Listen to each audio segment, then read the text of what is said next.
You said you were going to Poland, and you had a big long trip, probably to see her side of the family. I would imagine. Just granny and uncle, but yeah. Yeah, Yeah. those are the big suspects these days. Oh yeah. Oh yeah. Yeah, that was So, yeah, it was maybe. But anyway, point is, I wait, didn't have. is Go ahead. are other parts of her family living in other countries? Is that what's going on? She has like an aunt that lives in Germany, an aunt I by see. marriage. So her uncle by blood has passed away, but he lived in Germany. Um, and then yeah, but everybody else is in Poland. Okay. I think, but and the UK, of Okay. course. But So, Poland and the UK kind of split apart. How far away are those? Like 1,200 miles or something? It seems like it's oh quite no, a no, no, no, distance. no, it's not that far. No, no, no, because I mean, it's probably a 2 hour flight. I mean, it's across the water, and then I don't know exactly how many miles it is, um, Yeah. but yeah, no, it's about a 2 hour flight. Hmm. They're kind of right next to Germany, so you just go. What is it? It's kind of like Spain, France, Germany, Poland. Oh, okay. And So these are like the size of bigger U.S. states for Germany and smaller ones for like Spain and Portugal and England to an well, extent, Portugal right? is tiny. Portugal's tiny, but yeah, I don't know how Yeah. big exactly Germany would compare to a state or Poland. Poland's a bit smaller than Germany just from looking at the map, but Mm-hmm. yeah, no, but yeah, so Okay. yeah, Like I don't know what travel times you're looking at here. yeah, Obviously, flying or at least boating and driving. Do you rent cars or you yeah. just fly everywhere or what do you guys No, do? I took a well, there was a whole fiasco getting to the airport, but that's because of the timing. But typically, just take a bus to the airport, fly, and then we got to take a train to her hometown. But it's like a 30 Yeah. minute train from the biggest sort of city in northern Poland. But actually, very interesting. Well, we could get into that later, but that's sort of some World War Okay. II stuff. But kind of Oh, okay. Nazi, not Nazi. Well, I mean the Nazis were involved, but there's a lot of German influence in the area just historically and Mm-hmm. but yeah, so she lives in the north where there's been that sort of cultural interchange. I see. So, Okay. so anyway. So there's just a lot of so what's the history on the ground over there of those events? Because I imagine it's very different than what we hear in the U.S. of just Russia went into Poland and took them over and made them produce for Um, them and well, I just had a long conversation with Veronica yesterday about um, that sort of stuff.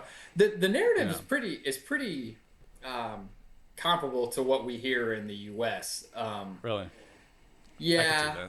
that. So her granny, we had a funny, interesting experience one evening with her granny while we were there. Her granny recalled an old children's song in German, and she's kind of started Yeah, singing it. I don't remember how it came up, and then she wrote down the lyrics because she speaks a decent amount of German because she went to school. She was a schoolgirl during the German occupation. So the German occupation was real. Like I'm all yeah, Mr. Conspiracy theorist, but it was real, right? In yeah, terms of just yes, the sort of Germanization. I don't know how much of it was really like compulsory or like really enforced, but at least that was happening. They were learning German in school. But again, I think yeah. there's a lot of German ancestry of some of those people.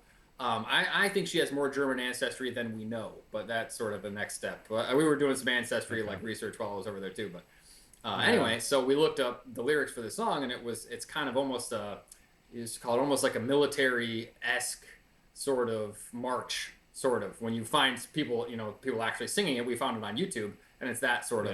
yeah. Anyway, so there was that sort of propaganda sort of going on, and Okay. anyway, so yeah, but yeah, there's more to the story, but Well, what do you want to tell that story? Because it's pretty interesting. yeah. So we found so um, so her granny was born in 1932 or 1933, I can't remember. So then by the time she's a schoolgirl, okay, that's like 1940, 1941, um, into World War II, into the German occupation. Um, um, we came across a scan. So it seems like Veronica's uncle, who's passed away, may have been doing some other genealogy research. We came across a scan of, so Veronica's grandmother, my wife's grandmother, her Yeah. father had actually registered with the occupation government had like they called it the Volka or Deutsche Volka. Don't remember there's two different, but yeah, they Dutch basically had vocalist. a directory of people. They were trying to Yeah. document all the different types of people in the region, and if you read on Wikipedia, they were organizing them into different classes based on desirability. So if you were not a desirable, whether it's because you were Jewish or because you were Oh, okay. not So of German your bloodline. ancestry or whatever, then maybe Yeah. they send you to a work camp or whatever. I mean, the thing about so he had like it looked like a little passport, and it showed a photo of him, showed his name, his occupation. But the interesting thing it didn't include was a classification. So again, if you read online, they had these 4 different classification schemes, and you wanted to be like higher on the list. And I think they have some German ancestry. So who knows? Maybe he had qualified as more desirable because some of it had to do with your attitude towards Germanization. So if you were willing to be Germanized, raise your children speaking German, and that sort of thing. I mean, it's impossible to know what was actually going on the ground, what it was like at that time. Of course, he's dead. He's been dead for a long time, but I think he Yeah. died So in the we '60s. just have the. So we just have the stories that were passed down. In the Well, we family, just have basically. Granny's memories from literally being like 8 years old, because then by the time Yeah. she's 12, the occupation's over, or at Right. least the Red Army has come in, and now Yeah. Germanization is over. Now everybody learns Russian, but it wasn't like a forced Russification the way that it was a forced Germanization. There was just Russian influence, obviously economic influence, control, Yeah. whatever. But yeah. Okay. So what were So we? it wasn't nearly Anyway. as violent and revolutionary as we may have been led to believe. Which part? The Just that Germanization? Or? people suddenly coming, soldiers from the enemy forces suddenly come into your house one day and take you away, and we're going to reorganize your life, and we're going to flog you if you don't. That's what I don't know. So Veronica Yeah. has heard some crazy stories from her grandfather. So that would be Granny's husband, who's passed away. He was Yeah. actually like 10 years older than his wife, so which is Veronica's grandmother. So he actually was in the army during World War II, because he's like, I don't know, 18 when Granny's like 7 or something like that. So he was actually in the Polish army.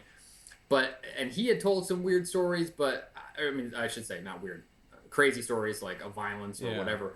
I'm foggy on the details, but yeah. I suppose it depends maybe where you were in the country. But yeah, I have a lot of thoughts percolating about it. I have to do more research, Yeah. but that was just a discovery we had. Yeah. Because I mean, there's a lot of interwoven events starting, well, really in the late 17th century in U.S. history, but especially in the late 1800s to early 1900s, that we just kind of haven't, a lot of our discussion in world history in school is kind of, oh, well, here's antiquity, and then here's the Dark Ages, and then here's the Renaissance, and then like a bunch of stuff happened, and suddenly it was World War One and Two, and Yeah, then yeah, yeah, so and there's then a everything lot else of is just post-war. Like we're just the post-World yeah, War now. yeah. Even though we've literally had about 150 wars worldwide since World War Two. Well, yeah, but of course, And post-war we've is always more symbolic of kind of yeah. that major conflict, right? We haven't had anything matching that, at least in Yeah. the public I mean, consciousness. Yeah, I mean, it's people are always dying. True, People true. aren't dying in massive enough numbers that we Yeah, I can't guess just sweep it under the media rug. So, it's true. When I yeah. had that conversation with Veronica the other day, I guess the way I perceive it is, World War II. When we talk about it being a post-war generation, World War II had a mythological significance, and I don't mean real or not real. I mean, it's a founding event in the current cultural mythology. You use the term zeitgeist, whatever you want to call it. Yeah. And actually, so there's been a lot of talk in Europe recently about conscription for Ukraine, whether it was Yeah. in the UK or Poland, and I mean some people have said some kind of scary things. Obviously, people would not be happy about the draft. But one of the British military generals or former generals made a comment to the effect of this being now the pre-war generation, and he just kind of like dropped it like it was nothing. But of course, that signifies that has mythological significance. That if we're now the pre-war generation, then it means we're stepping across the threshold into another big war. Right. Yeah. Well, I wouldn't say necessarily into another big. Who knows what the nature of the conflict would actually be? But in a sense, it doesn't matter. Well, On a mythological level, for the public consciousness, it's a new war on the mythological scale of World War II. Regardless of what actually happens, who dies, who doesn't die, where it is, whatever, who's displaced. Yeah. Well, spoiler alert to anybody watching. I've been reading this book for quite a while, and it is absolutely incredible. And I'm not the first or last person who's going to say that or mention it, but it offers a lot of insight into the territory that we're starting to kind of dance around in this conversation. Essentially, all right, how these events came to be, and what influenced them, and what the motives were, and what actually caused them, and why discontiguous. That's not a word, but I like to make up words on the fly. Well, what do you mean discontiguous? You mean like not continuous, or seemingly discontiguous events, seemingly disconnected events, actually having one central connection, which is I don't want to jump right into the money side of things, but well, you take it as you please. The undergirding, but the idea is in order to pretty much almost every single war of any significance that's happened requires highly extraneous amounts of funding, usually far more than a country's GDP can actually produce. If they want, especially if they want to win the war, they want to have as much firepower as possible. So in order to create extra money to fund the war, in order to win, I guess the idea might be, if we don't do this, the other side's going to, is to put it very simply, print money. There's a whole methodology to printing money and how that works, and usually it involves a government creating bonds and then a central bank printing money to buy those bonds, and then considering it an asset because it's coming from the government, but the government has nothing to provide anyways, so it's kind of a sleight of hand that can we got the asset and the liability column checked off, it's even, but it's all fake anyways. None of it's real. All fake anyway. So all that's happening is they're creating fake money that has nothing to do with a backing by a true commodity or asset. It's not backed by cattle, it's not backed by wheat, it's definitely not backed by gold or silver. Not it's stone, not brick. No, not wheat, not sheep. Nines aren't hot. Nines are never hot. Not for me. I'm always on 6, but you bastard, you're always on 9. Yeah. But anyways, not backed by a commodity. Yeah, not backed by any real monetary, unit I guess, for lack of a better word, of dependable intrinsic value to people, like a heavy metal, like a gold or a silver.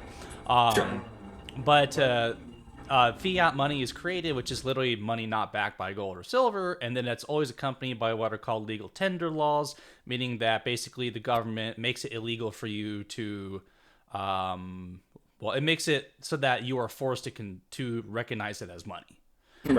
So when they print a bunch of this money to fund wars, all that money, gets funneled into what we would now know in modern days as the military-industrial complex. But I mean, that mechanism has been around since the late 19th century. It's not as if it was magically created during World War II.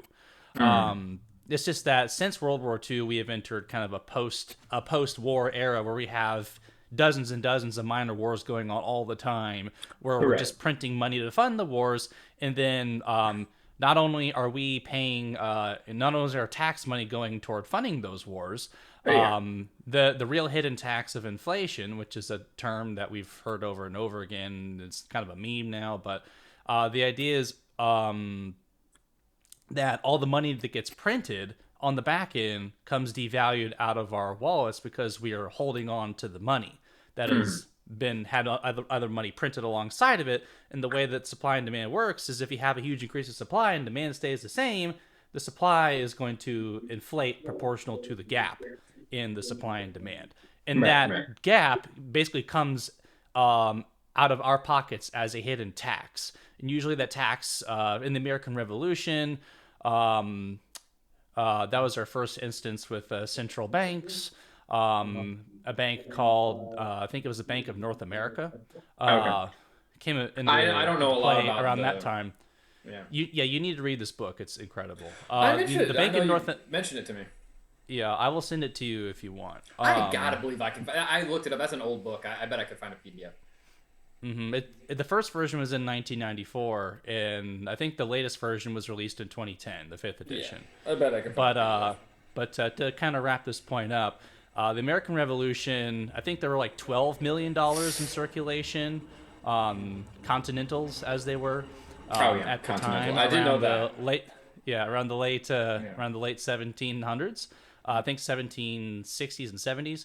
And during the war efforts, during the mid 1770s, and of course, about 4 years, we had printed a total of 2, then 1, then 3 million, then 12 million, then like 34, and it went up to like $220 million or more that were printed. So basically, the money supply went up 2,000%, and the public didn't have smartphones and Reddit.com to inform them what was going on. So that's true. That's true. Basically, they received it. Not only did they receive taxes to fund the war, out of just maintaining a public image and influencing social and economic policy, but what happened was everybody who didn't have holdings in real estate or with a bank, or basically anybody who was rich and informed enough to make sure their money wasn't just being held in cash and in basically W-2 money, as we call it today, and just trade money, employment money. Yeah. They received a tax. They received a hidden tax on the back end that hit them in the face of about 95 to eventually 99.5% of their money, which is where the phrase like a wagon of continentals won't buy a wagon of provisions. Yeah. From George Washington. So basically, this mechanism has happened over and over and over and over and over. Yeah, and in many different countries over and over again, all over the world, and that's a whole other part of the discussion, where essentially these folks behind these central banks who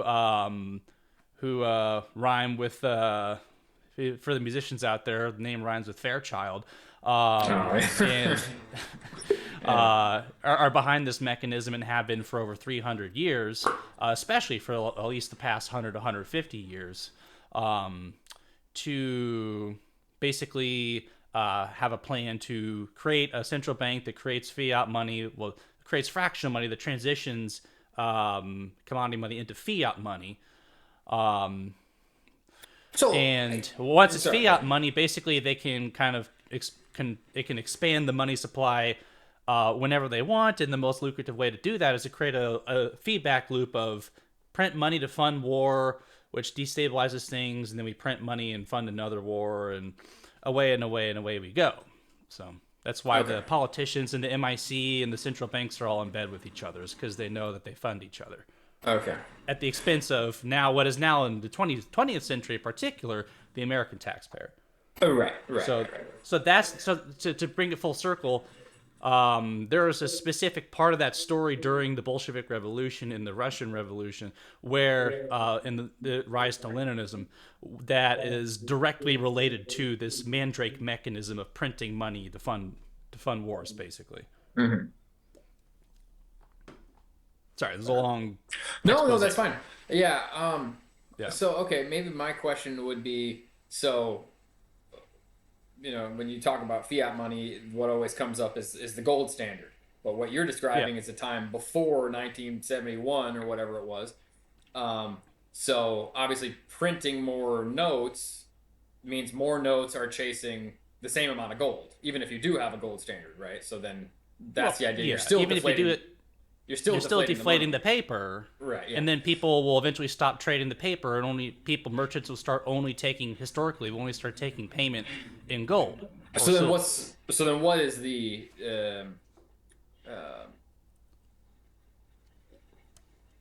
so I guess what I'm saying is that the conversation around leaving the gold standard, I'm not saying that it's overstated, but I guess maybe what you're suggesting is that, in a sense, gold standard or no gold standard, these mechanisms cause inflation regardless, right? The fiat mechanism is inflationary by design. But fiat currency refers to money that has no backing. That has no backing. Basically, but we used to have the original idea behind paper notes was that they were all backed by a currency, and the first manipulations of that were these. I think they were like either goldsmiths or metalsmiths or something who had experience with working with the metals, and they eventually decided, hey, let's just hold on to. People asked them, hey, will you hold on to my gold because I don't want to carry it around with me everywhere. Yeah, I don't know if I don't know about these stories. Or if it's just an anecdote. Yeah, I mean, there's like hundreds of pieces of source material in this book. You can chase down as many of them as you want. It's all in the bibliography. So does he describe real cases where that's... I would encourage you to check into those. So what I'm asking is it more than an anecdote? You're saying that there are... Yeah. Okay. Yeah, this is all in historical source material. In a sense, if you want to dig into the source material, go for it. Okay. I'm just saying it's not like he just threw a bunch of anecdotes in here and said, "Here's my argument." I'm not saying that. I'm not saying that. I guess what I'm saying, what I'm getting at is, you hear a lot made out of gold and silver and precious metals and whatever, but what you're describing is a situation that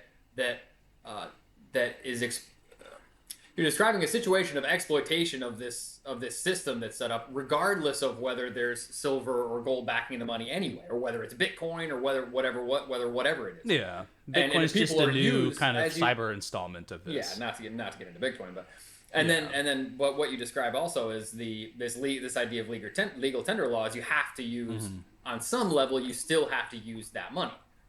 Even if you hold your assets in something else. It's in nobody's best interest to hold fiat money over gold or silver. So you have to legalize the use and enforcement of that money. Right. And, sorry. Yeah. As you're saying, it wouldn't be in anybody's, but because it's not, the government has to come in and say you have to use it. Yeah, exactly. Yeah. Okay. Well, yeah. So anyway, no, I certainly wasn't trying to say that it's not based on real source material. I'm just saying. Yeah. I don't know. I mean, in this whole conversation about money, we've seen all the YouTubers and all the hustlers and all the the Kiyosakis and the whatever, and everyone wants a solution. And I guess I'm not saying that there is no solution or there is a solution. I guess I'm just saying that this focus on gold, it could lead one to suspect that that's the answer. That if only we just had the gold standard. But anyway. Well, so, I mean, it doesn't seem to be the case. What even the book is describing. Well, no, actually, the book is describing the Jailor Griffin. Yeah, I don't know what his ultimate conclusion is. We should do this or we should do that. And maybe his ultimate conclusion is at the end of the book, and I'm like 60% of my way through the book. So that's I don't know quite yet, but it's pretty easy to infer what the position is to abolish the Federal Reserve and put in legal mechanisms to very efficiently make it illegal in as many ways as absolutely possible on an international level to create central banks and to basically go back to historically there is some proof that a gold/silver standard works, and that I forget what the word is, just bimetal standards with having gold and silver at the same time is not a good idea because even on average gold is roughly 15 units to silver's 1 unit of value. But there's going to be, based on supply and demand of how much gold is discovered and then gets circulated and then coined, which is a term for the government basically weighing the gold and putting an exact standard on it that's recognized at a federal level and enforced at a federal level, to put the stamp of approval on the money that is exactly this weight. For instance, it was the Spanish silver dollar was the monetary unit of the United States after their first central bank disaster for the Revolutionary War. The economy went through the economy went through a wounding and natural healing process over about 8 years or so, and I forget the exact years in question. But I think it was about like 1785 to 1792 or something like that, where basically the deficit to production ratio was about like the debt ratio was about 28% in that first year, and then after 2 years it was 21%, and then after about 4 more years, what happened was we were actually producing twice as much as we owed. Okay. And this was so we were in a surplus. This was during a period where, due to the way central bank regulations were written in the Constitution, and they hadn't figured out how to have gamed them yet. All the government was really able to do, as far as banking goes, was banking was left to the private sector, and the government, all they could do was set up and enforce the standardization of what is a dollar in the U.S., and that dollar was set at was modeled after the Spanish dollar and was found to be 371.25 like grains of silver, essentially. Grains or grams? So grains. Grains. Okay. Yeah, because they didn't have little wheat scales back then to say Yeah, where's mine? I got it here somewhere. Yeah. But it's set at 371.25 grains of fine pure silver, and the government would like put their insignia or stamp on it to certify that it was at that weight. And all the government could really do in terms of the money supply was have free coinage services, where basically all that was paid for that service was the fee required to produce the coinage. So basically kind of like nonprofit organizations, essentially. Okay. And when this coinage process was taking place, people could take silver that they found, people could take pure, like, melted down silver or silver that they found or gold they found and turn it into money. And so the money supply was just gold and silver. And so that's where this period of economic hockey sticking happened. But the bimetal process didn't work out ideally, because with the natural steady increases in supply and demand between gold and silver based on what's found and what's circulating, right, it could go plus or minus 15, and that eventually destabilizes one metal or the other, because people will want to hold the metal that's more valuable than the other ratio-wise at that time. So we do have experience with that. And then there have actually been 3 central banks before the Federal Reserve. And right now in the book, I'm getting deeper into kind of the period of the second central bank, which was the first Bank of America. The first one was called the Bank of North America, that funded the Revolutionary War, and the Rothschilds have had their tendrils in particular the first Bank of America. I think that Bank of North America as well, and I'm sure they will be in every single central bank after, historically, as the book continues. But because those ideas come from England, all the way back in the 1690s, the Bank of North America was modeled, and the Bank of First America in particular were modeled closely after England's central banking system. So doesn't surprise me. Yeah. So yeah.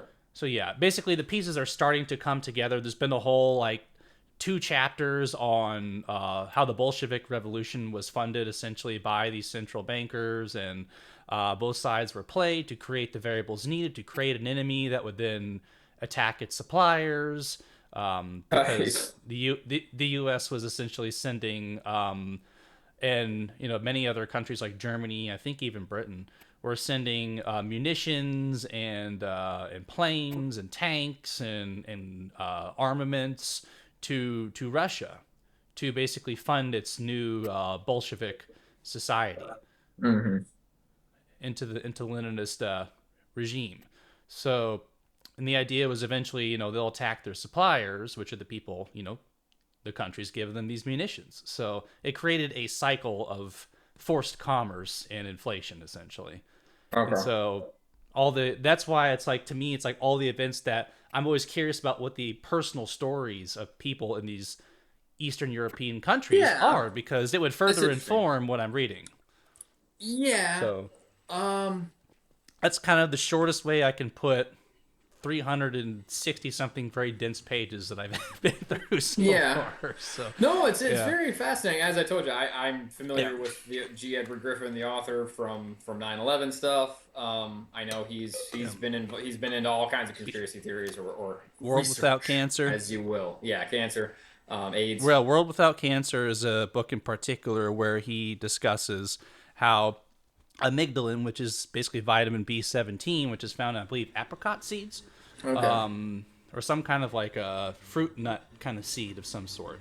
Mm-hmm. Um, the idea is, I forget what the chemical compound is. Chemistry was always one of my weakest subjects in school. I'm Oh just average yeah, at it, but yeah. but um,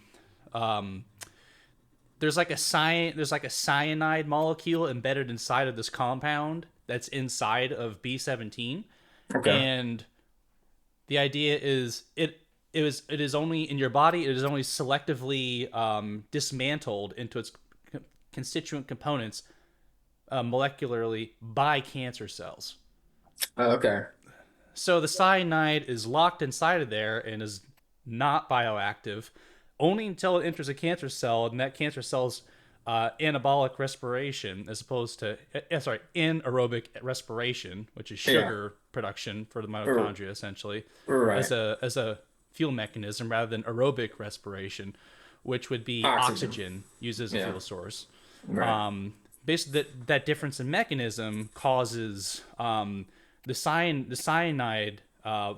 the cyanide molecule to inside of this bigger, more complex molecule to be separated, and the cyanide is released while inside of the cancer cell, which kills it.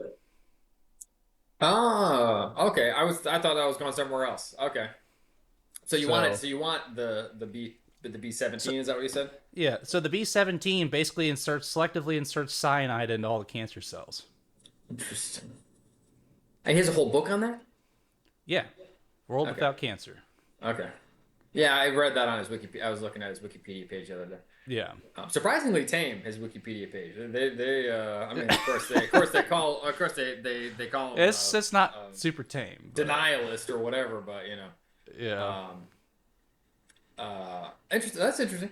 Yeah, I'd yeah, have because to get into his that, work but is very very thorough yeah. and cited and researched.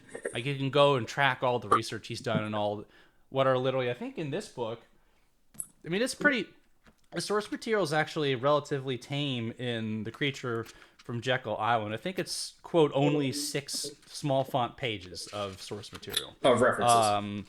Yeah, but if I had to count, I would say about 25 per page. So Okay. you're probably looking at like about 120, 150 different sources he's gone through. No, and again, I Yeah, don't know from nothing about some of those topics, yeah. but it's all worth a second look, you know. So yeah, that's I guess. Didn't mean to just kind of vomit a No, bunch of no, information that's at you fine. and say, "Oh, isn't that cool?" But Yeah, so I have a lot what of are your thoughts, thoughts but on that, and how does that relate to the stories you're hearing from uh, Ika's side of the family? well, For um, anyone watching who has no idea who Ika is, she's Polish. It's Ika, by the way. Ika is sort of Ika, yeah, Ika is her little I see. nickname. But Veronica, my Yeah, wife, lovely lady. forgive my America Oh, pronunciation. that's okay. Yeah, it's a weird. Yeah, Yeah, it's sort of a weird nickname. Um, yeah, uh, she's Polish from Poland, so that's who I was talking about earlier. yeah. Um, It's hard. It's really hard for me because now I live in I was telling her the other day or yesterday that I almost have like a few different layers of thoughts now, and uh it depends on the context and who I'm talking to. Obviously, I'll be candid with you. It's not that I want to withhold anything, but Yeah. if I'm in a certain there are a lot of things where in my heart of hearts my inclination is not to take it at face value and to not assume that Yeah. it's not true, but to assume that there's probably more. To it. I'm just, yeah, not even just more to it, but there's always, now that kind of conspiracy theories are mainstream, there's the official story, and then there's the official conspiracy theory, and then there's the kind of the next layer deep conspiracy that kind of goes, oh, but they're not telling you everything, okay, but then even that layer, there's usually another layer. You know what I'm saying? So Yeah, when you talk about there's CNN, and then there's there's official like CNN, story, there's then the there's opposition, CNN. Fox News. Yeah, and then They're the there's the opposition. official story kind of embedded in those two, and then you Yeah. have like the Rubin Report, the Daily Wire, things like Which that. is kind of like And for then just sort of more popular consumption. Oh, I'm not like this isn't your grandpa's Fox News. You know what I mean? Oh, I'll watch the Rubin Report instead, or Crowder, or whatever. Right? monetarily, the Daily Wire is outperforming Fox News by a magnitude of 12 to 20x right now. Not surprised by that at all. But it maintains a veneer of independence, or at least like kind of more. I don't know what the word would be, but because it's on YouTube, it's on Alt the internet media. now.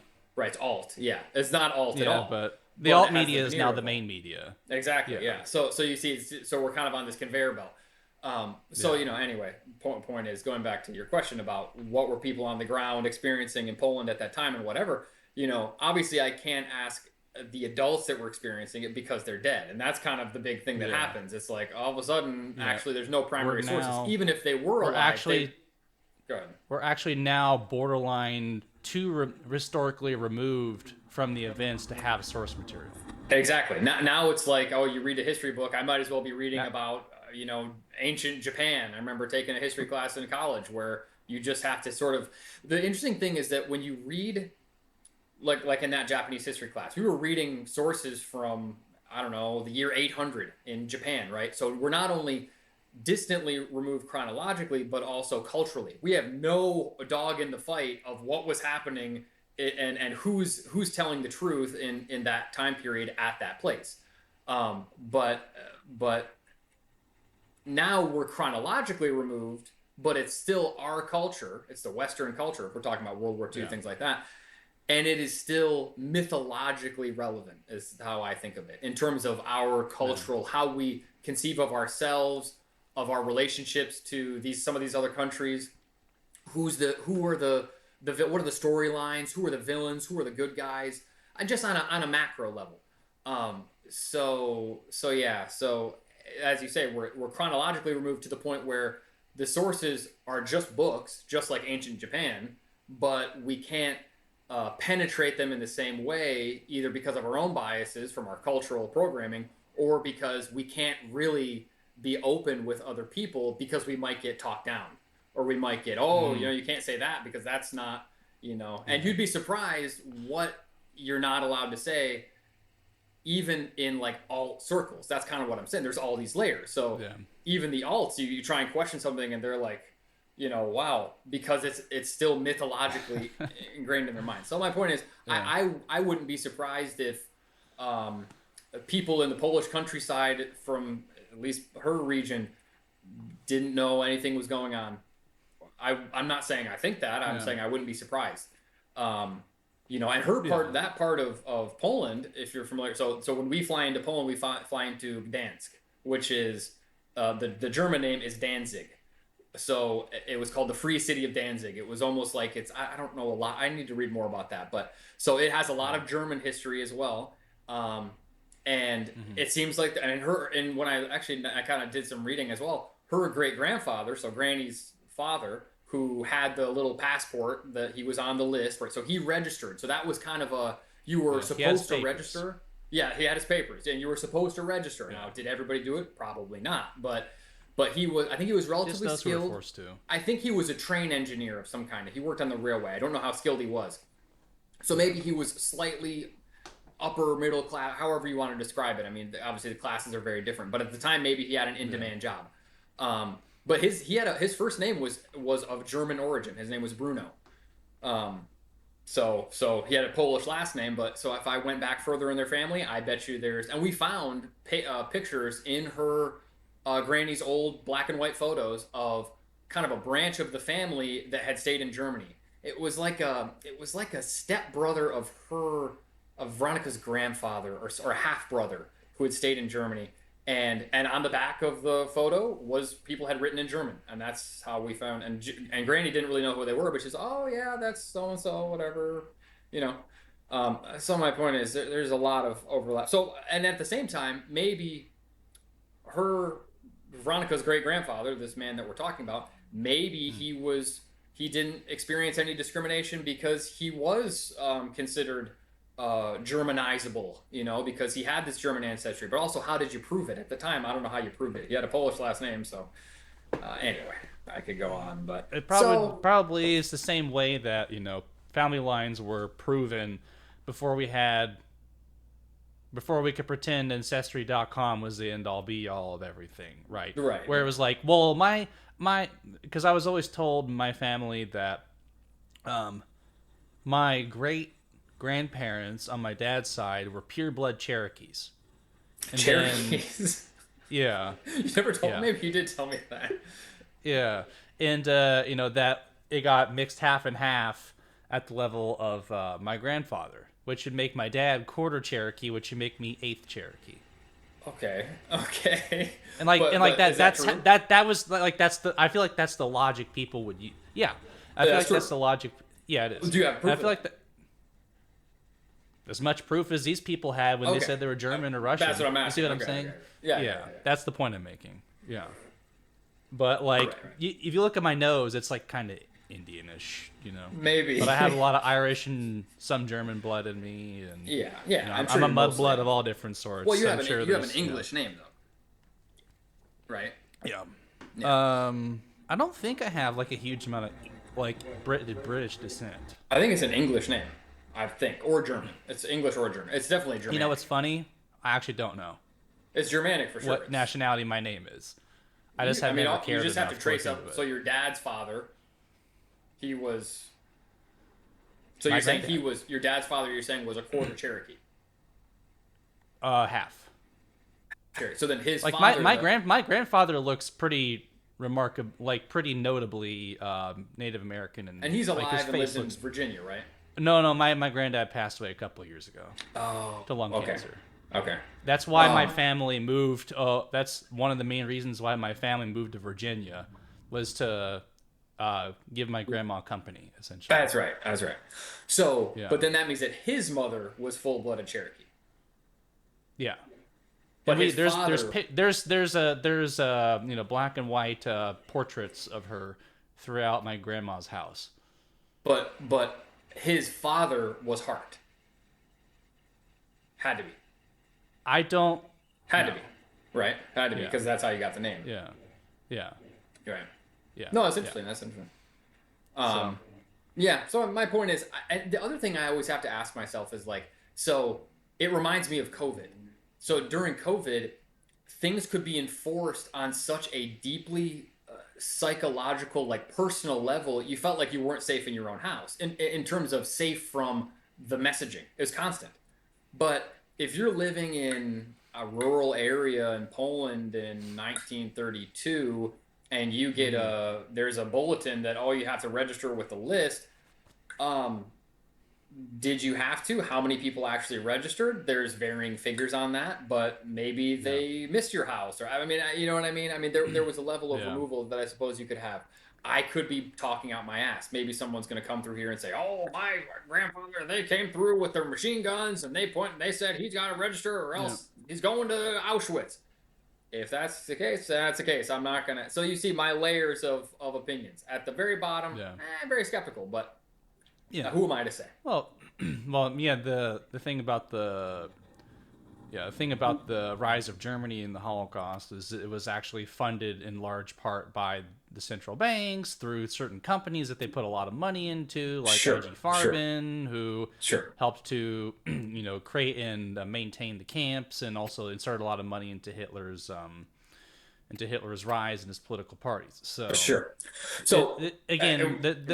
the tendrils go into pretty much most everything that's happened in the 20th century. Right. And so when Yeah. when you say something like that, it I think stage managed. Well, yeah. Take that for what it is. That's why I'm saying, But like, I like implore you, I will buy you the book oh, or the I audio bet you book. I find a PDF of it right now. Probably. Yeah, because I would implore you to read this material yourself, because it informs an alarmingly large amount of the stage management that you have suspected for the last 10 to 15 years. Internet Archive. Here you go. So, yeah. Yeah. I just like supporting the original source material. Oh, for sure, So, for sure. I'm not saying you shouldn't buy it. yeah. No, it's weird. It's really weird. Yeah. You know me. I've kind of gone down almost a very strange, almost ethereal side to all of this in my way of thinking. Personal and DMT trip. Yeah. so yeah, so it's not even like, oh, it's real or it's fake. It's like Rogan it's like it before it was cool. there are layers. Yeah, there are layers to it that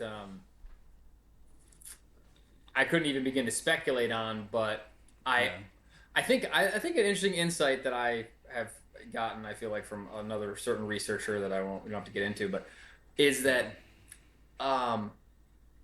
it almost feels like a lot of the conversations and the various positions in the conversations and the layers of the mainstream opposition to the opposition, or you know what I mean, counter opposition. How many Yomi levels are we going? The Yomi levels. And at what point do the Yomi levels, have a circular nature to them? Well, yeah. First of all, there's that. That's a good point. But an interesting insight is that it to some extent almost feels like that circularity to those Yomi levels feels like yet another hamster wheel, and you wonder if it's like that by design. And you wonder if there's yes. Right, and you wonder if there's a way to rise above that hamster wheel. And I guess that's where I'm trying to get my head around now. And I don't know the way to do it, but there's something psychic going on. I don't know what it is. I would say the first step is to obtain the cleanest source material you possibly can. But source material. Inform yourself, and then on top of that, to cultivate as clean of a as clean of a spiritual management of yourself as possible. You got an army of debunkers that have torn the creature from Jekyll Island to shreds, and have torn the world without cancer to shreds, right? And what do you do? I mean, this is what my grandma says, like, I don't know, who do I believe? They say this and they say this, like, I don't know, Grandma, just have another cookie, because Yeah. And they can check out. I mean, you just have. This is why it's so important to. I don't know. Like, it just seems intuitive to me what the correct answer is. But I'm trying to put it in a completely unintuitive and purely logical way. But it's not completely logical. But logic isn't what you think it is either, because Yeah, this is why it's so important to be able to understand what logic is to begin with. This is why it's so muddled about our education on how to construct a logical argument. Because if we were able to do that, then there would be no level of... If we were emotionally regulated and communally integrated people who were taught how to construct a logical argument, none of these smokescreens would be working. We need an impulsive culture. We need an impulsive culture with spiritual malaise, with emotional problems, and riddled with anxiety and depression, and lack of any real source material, and a whole bunch of conflicting arguments, preferably coming from with the holes in that web of completely, like, on all sides conflicting with each other arguments Yeah. comprehensively, needs to be coming from central intelligence as well, to be filling in the blanks where they're not already currently existing, to Yeah. make it as comprehensively confusing as possible. Well, that's yeah. I would say that's part of the purpose, or that's Yeah. one way of looking at the purpose. What I was going to Weaken the say, people, increase the level of deception. logic or no logic, people aren't robots, so people don't make decisions based on logic, and they never will. And that's what the All you need planners to or the do designers or the reptiles, that's what they know. And All you it's need to that do is sell stuff for a week for a living, and you'll know immediately that people do not make purchases Sure. on logical information. They make Sure. emotional decisions. And you can come across, what's his name? I mean, well, they're kind of, I was going to say Sam Harris, but he's like, obviously he's an agent of some kind or whoever he is. But I mean, even find your run of the mill, I don't know, PhD philosophy student who's taken, myriad logic classes. He knows how to construct, he knows all the fallacies, he knows all that. He's still, triple jabbed, you know. It doesn't matter. You would try to talk to him about COVID, say, "Oh, this is a contradiction." He said, "Oh, he doesn't see it," because people don't see things. They don't see things in that way.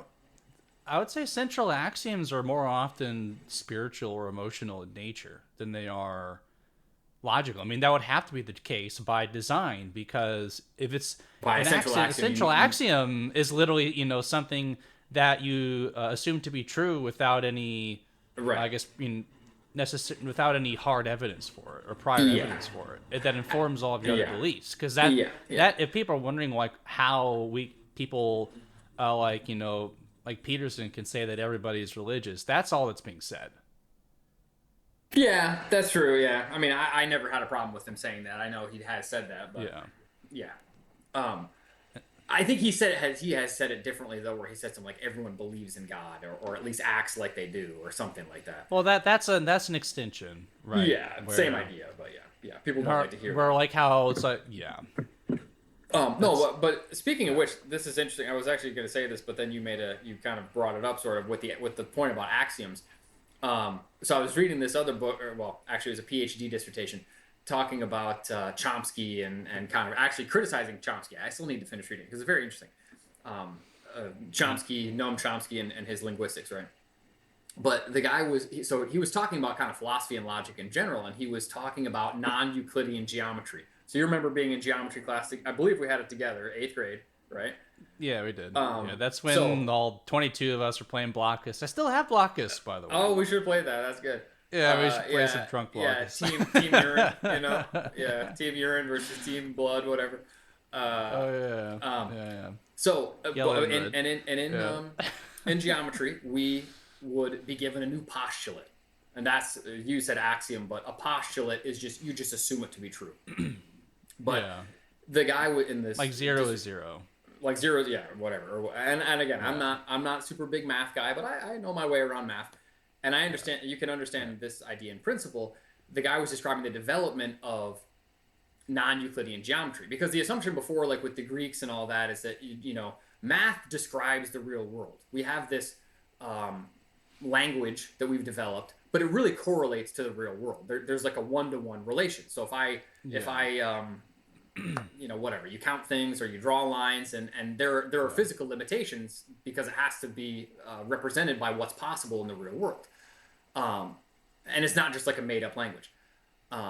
But he was talking about the development of non-Euclidean geometry, and in non-Euclidean geometry, supposedly what they did, like independent mathematicians, basically what they did was they took the parallel lines postulate, which basically just postulates that, I don't remember how exactly it's set up, but basically, like, if like these two angles are acute or something along another line, so these two lines are running against this transversal or whatever it's called, then if these two lines aren't parallel, if these two angles add up to less than 180, right, then they will intersect on this side of the line.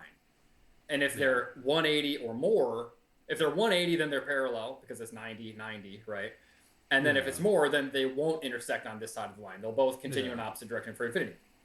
And in the development of non-Euclidean geometry, they just assumed that postulate to be false. And they were actually able to generate a self-consistent mathematical system. And I've read a bunch of papers about non-Euclidean, when doing my editing, about non-Euclidean geometry. I don't understand it at all. But the point is what they found, and they kind of, I don't remember when it was developed, might have been beginning of the 20th century.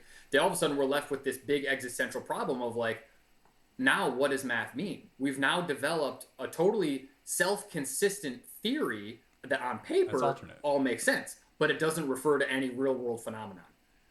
Mm-hmm. So it's all of a sudden this problem, like actually what we do in our little offices could refer to nothing. Anyway, that's just kind of a that's more there's of a two things I have to say about but...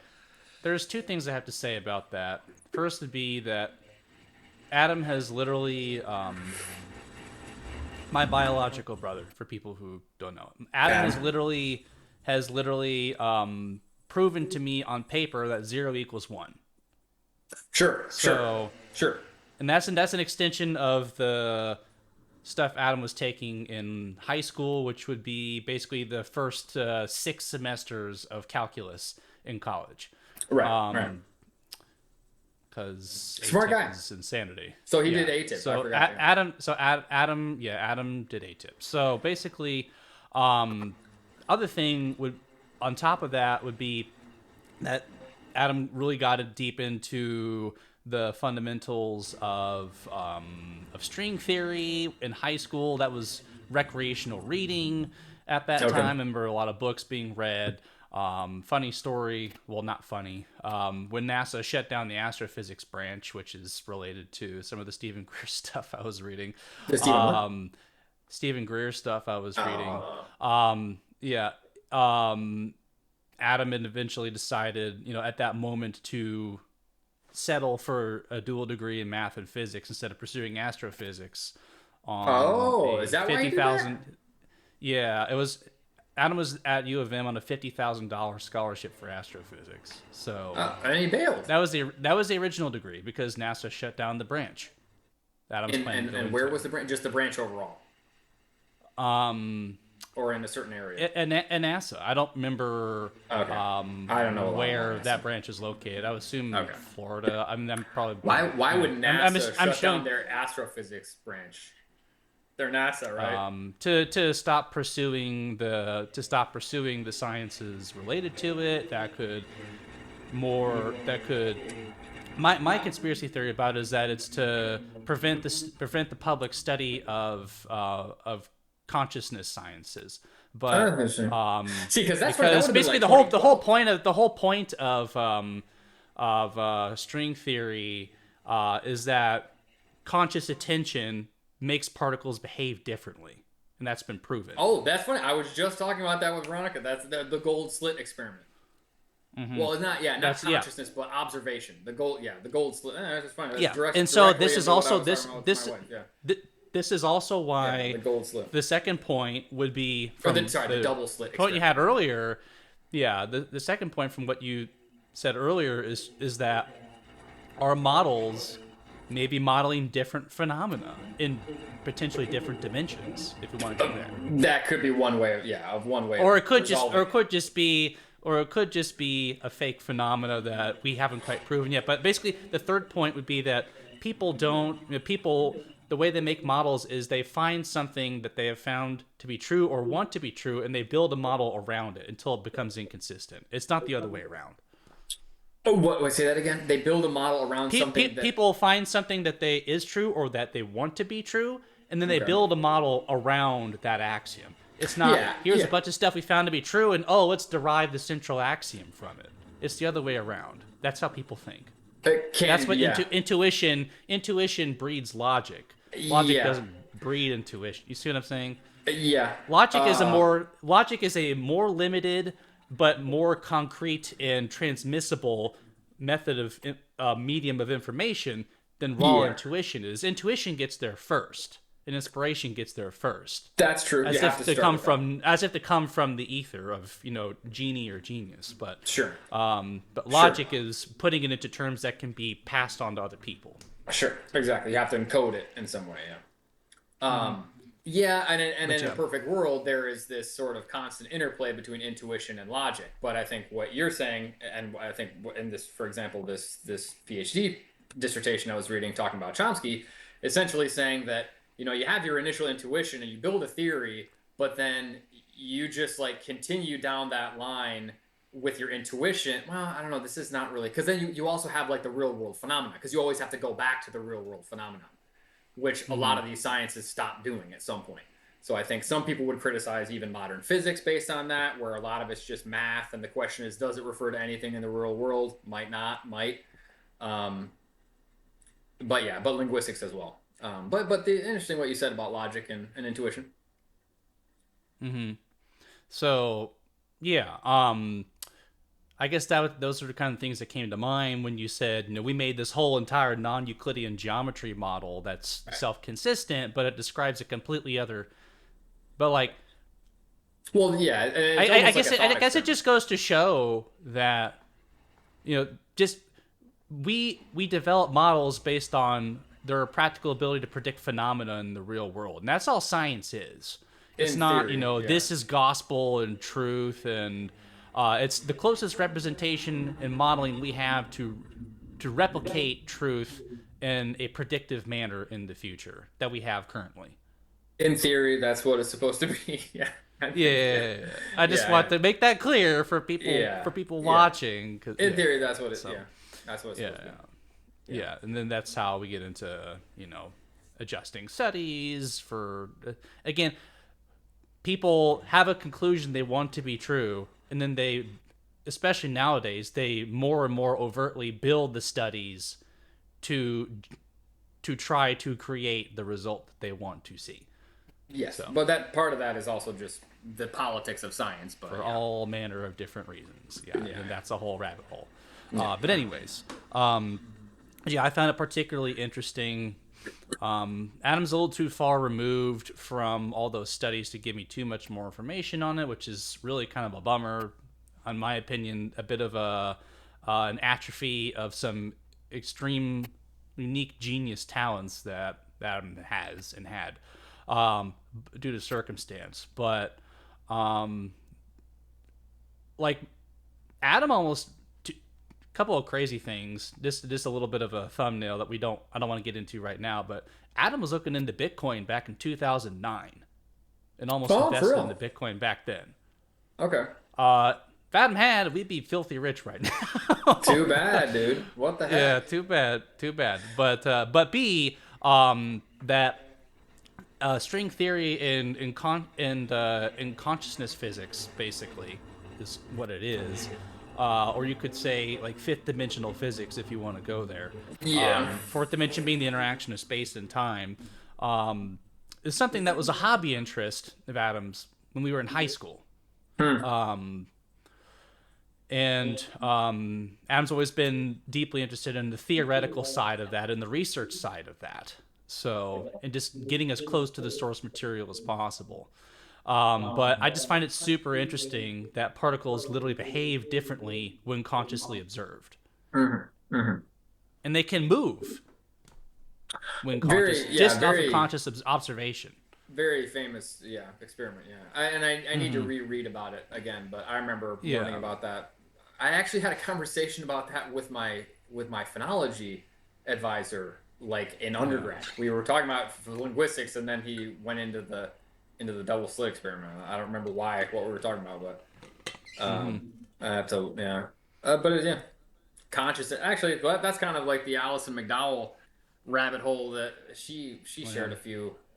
Many people may or may not know about her. She's a tough cookie, tough nut to crack, but her blog is pretty interesting, and she some other researcher, but she posted a few quotes from a book along those lines, talking about the double slit experiment and that stuff. So, But yeah, I mean, I guess to kind of tie that kind of part together originally from Poland and Federal Reserve and all that stuff. I mean, it's just. It's weird that we're now in a time where we're so, I don't know if old's the right, like the people who are in that time are like in their 80s and 90s and passing away, and like my grandfather, my granddad on my dad's side was in the Korean War, Mhm. and what he was like in his mid 80s when he passed.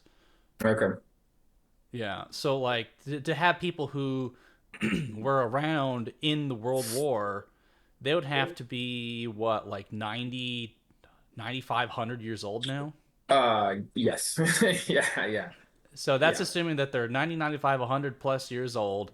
They've Yes. taken really good care of their bodies. Their brains haven't, completely atrophied due to age. That they're, I Or mean, they they're just taking continuing probably. to take care.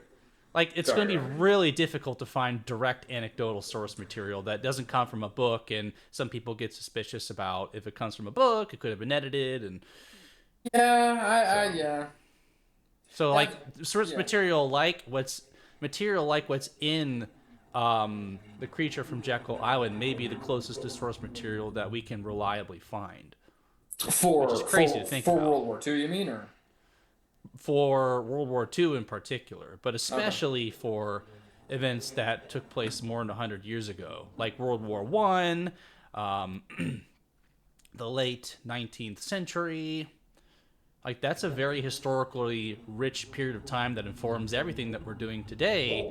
A lot of the complete control of the media um, was discovered or in some studies done in the late 19th century by funded by, of course, giant central banks and mega businesses. Mm. Um, that we would only need to they don't need control of 25 specific main newspapers in the country for a trickle down effect to take place, that they would effectively have complete control over the media, which was just newspapers at the At time. that, yeah, at that time.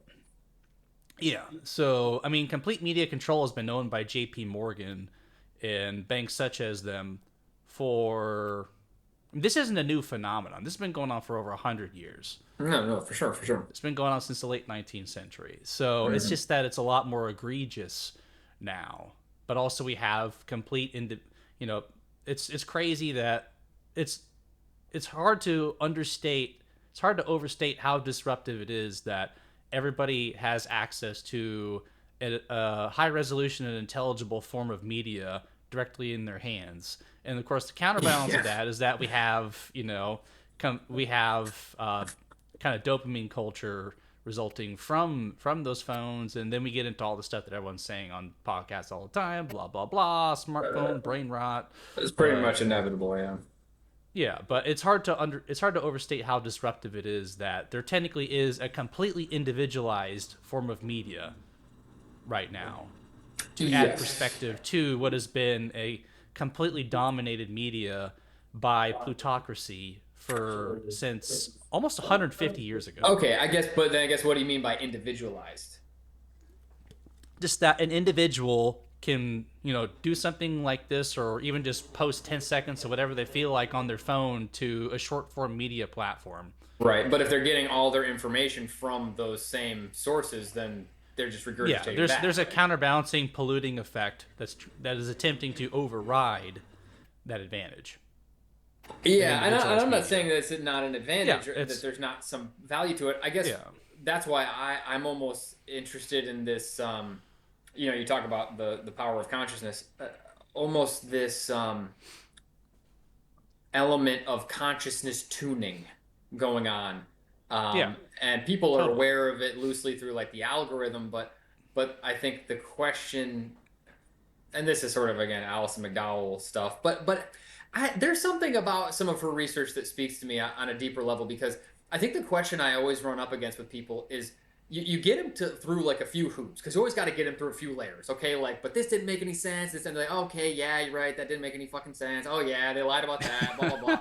Right, and you get them through those few, but then you Yeah. try and like push them over a certain threshold, and all of them they want to say like, but why would anybody do this? It just doesn't make any sense. Because How you could know, someone be so evil that they would do this? not just evil, but like Yeah. beyond money and power and sex and unlimited resources and Status. freedom as we perceive of it. What motivation would there be? And it just feels like there is more going on than just that. Because if it was just about amassing power and wealth, then like I mean we're good, right? But Mm. there is such a a globally interconnected, intricate, interwoven, lockstep marching forward that is happening subliminally as everyone's just sort of living their lives, and things are being put into place, the true significance of which won't be seen right away. Like a good example is like I read these papers about smart infrastructure and smart cities and the Internet of Things and blah blah blah. Mm-hmm. It's only possible once everyone has smart technology in their pocket. And it's weird, as someone pointed out in a video I watched recently, that we've really only had all these smartphones all in our pockets for like 10 years. It's been a very... You remember high school when we all had the stupid-ass flip phones and we still had to we could flip it and then turn it 90 degrees and you have the physical keyboard. That thing. Yeah. And we didn't really talk all the time. Pain in the ass to sort of Facebook on I'll see you at the movie in like an hour. And we didn't we weren't like when we hang out now, we're like, oh, I'm almost there. Oh, we're like talking up to the minute that we get together, which wasn't like that before. Yeah. Brief moment in history behind us. And so you might think, and this is another thing that always comes up, you might think, oh, well, now that the infrastructure in place, well, now they just, they're going to take advantage of it and advance it. But I always tend to think of it backwards. This whole thing, this was a rollout that was aimed towards that eventuality of everyone now has smart devices, people are plugged into the consciousness grid, you could almost call it, and now we can advance to the next stage. It's not just like, oh, it just so happens that everyone adopted this technology through the power of the free market. Oh, wow, so wonderful. And now we can do all these things with sensors and smart technology. So my point is that level of control and that level of advancement, ordinary people are like, why? That doesn't seem to service just like the consolidation of power. I mean, if you believe everything you hear about the Rothschilds, they had unlimited money in like 1910 or whatever it was. I mean, what do they care? Well, they never had unlimited money. They just got behind the mechanism to fabricate. Yeah, and however it happened or whatever it was. I mean, it's just, again, almost just an anecdote for this. But and another thing I've thought is like, most human beings, if you're just comparing to yourself, you typically only care about like your children and your grandchildren, maybe. You're not thinking about like much further beyond that. But the more complex society gets, we're talking about projections 100 years in the future. And who's doing that and why? Why? And now that we've been through COVID and stuff like that, and you're looking at, actually, it looks like they use like these really major events that are coordinated across the globe, that could be small or they could be massive, like COVID, that just screeches life to a halt, in order to affect some behavioral change. And the true nature or reason behind that behavioral change is probably not visible to us, at least at this moment. It's not until in retrospect. And you wonder, how long have they been doing that? I don't know, and who might be 150 are they? years. Who are we talking about? Maybe 150 years, might be more, right? So, and I, this is where, then, anyway. I mean... That's why the consciousness stuff to me, I'm like, what is all this going on with the algorithm? Is it really just to get us to buy more shit? That's probably part of it. Yeah. But really just money? Just products?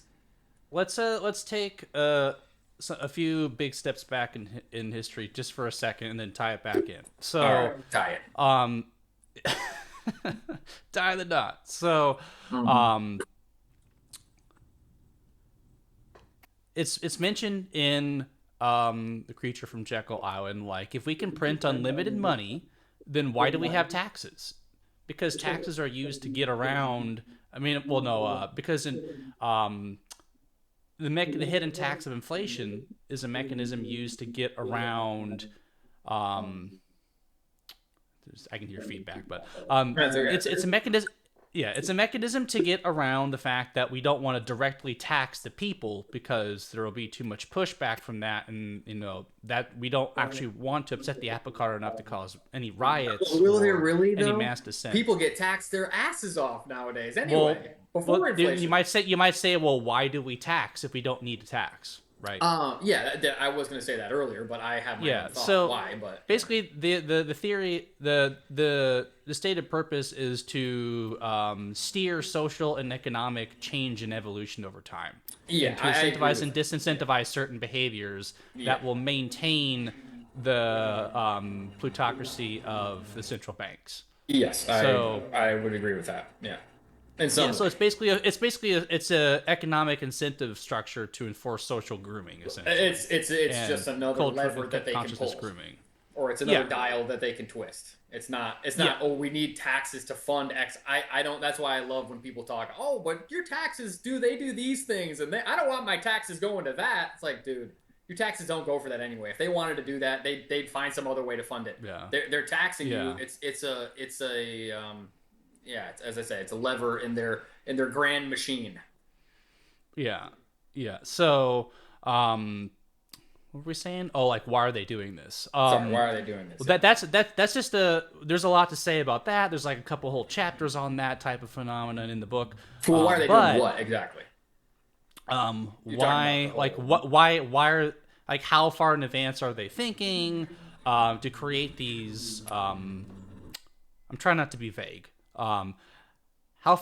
How many years in advance are they looking to create a new social climate with smartphones and everything you were saying with Oh, it could smartphones, be with beyond that. cultural I mean, conditioning in a new digital era of control, and like why are we doing all this? Where is this going? What are the motives? How can we find them? Um, I mean, I can't answer those questions for sure, but I do know that many billions of dollars have been going into prediction of these mechanisms by central powers for many years, probably over 100 years in varying degrees, evolving technologically with the times. But those groups would be kind of an inner circle of folks um, that are connected in various first world countries. In our country, it's called the Council of Foreign Relations, the CFR. There's a mechanism, called the I want to say either the IWM or IMW or IMF. I forget. Yeah, IMF. Yeah, International Monetary Funds, which is a form of international currency, Yeah, used by the World Bank, and those mechanisms are used to lend money, of course, to our country and also to other foreign countries, inserting directly into top levels of government to kind of steer social change and essentially buy countries one at a time over the long term with money that didn't exist beforehand. So these forces are over a multi generational timeline trying to steer everything, and I'm trying not to go too crazy so that this can exist on a Oh platform. yeah, But like yeah. over time it is trying to steer things with enough momentum into a place where, without excessive violent revolution, there will be a net globalization effect. For sure. Yeah, I would agree with that. So Yeah, and to I'm not. have a power stronger than any individual or even like set of nationalistic governments. So I'm not going to sit here and pretend I have the crystal ball and I know Oh no, what all their plans are for all these nobody does. countries and how we're going to combine them, but um, um, the idea is organizations like the WEF likely are public fronts that answer to the central banking mechanisms. Yeah, they're fronts for something. I don't know what it is, but yeah. I think I haven't read the last 200 pages of this book yet, but I think it's literally a front for what's inside here. So Yeah, I know, and yeah, I don't doubt a lot of what's in that book, yeah, but yeah, money itself is kind of a, a, a behavioral manipulation mechanism, if you will. So there's got to be some. So even the central banks, if you want to talk about that, is an instrument of something. and I don't know what that, and I'm curious what that is, but it's Yeah, tough because how do you speculate? it's an instrument of control Yeah, fundamentally. yeah. Um. Anyway, Yeah, that's it really does come down to the classic quote from 1984. Where we're going to put a boot on, what is it, like a boot on the chest or the neck of the mankind, face of and it will never, mankind. on Yeah, the face of mankind forever. yeah. It was like And how stomping the the face goal, of. yeah, and the goal is power over money. Like the But that's what goal I. is higher than money, is Yeah, power. that's what I don't. I almost don't know if that's. And I'm not saying you're wrong, but this is where I'm. I don't know if that's even too like primeval of an attitude towards what's happening, um, in the sense of, it's very much physical domination. It's the concept of physical domination, and I don't know if the intent is to dominate or if it's to steer us for some other kind of purpose. I don't know what that is. Are we? I would say that the two things: a, the intent is to have complete and total fiscal control and domination over, in a neo-feudalist sense, over a serfdom of people who are on a global citizens who are workers to produce for, I'm trying to say central banks over and over again, but that is a huge part of the nexus and I the know, inner I circle know. of people that operate in Yeah, their yeah, interests. But the other part of it, if you want to dig into the consciousness side of things, and this kind of gets into the Stephen Greer kind of stuff, is I think that there's an intentional deadening and stagnation of the consciousness of human beings being put into play, because the expansion of human consciousness is at odds with that control mechanism.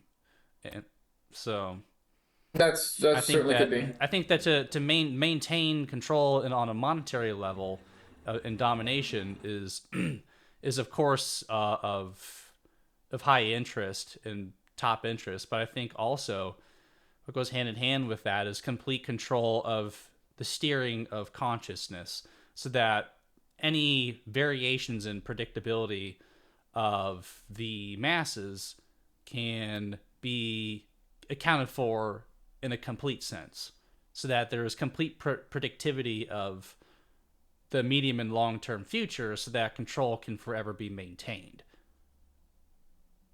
Yeah, that sounds about right, or sounds So, reasonable. so, and then the devil's in the details from there. It's just Right. whatever's going on today, what central mechanisms we're predicting for in 5 to 10 years. Right now, everyone's obsessed with AI and like whatever. I think that we have Oh, technologies far beyond oh, I'll AI tell that you. are completely experimental, Yeah, that will never see the light of day.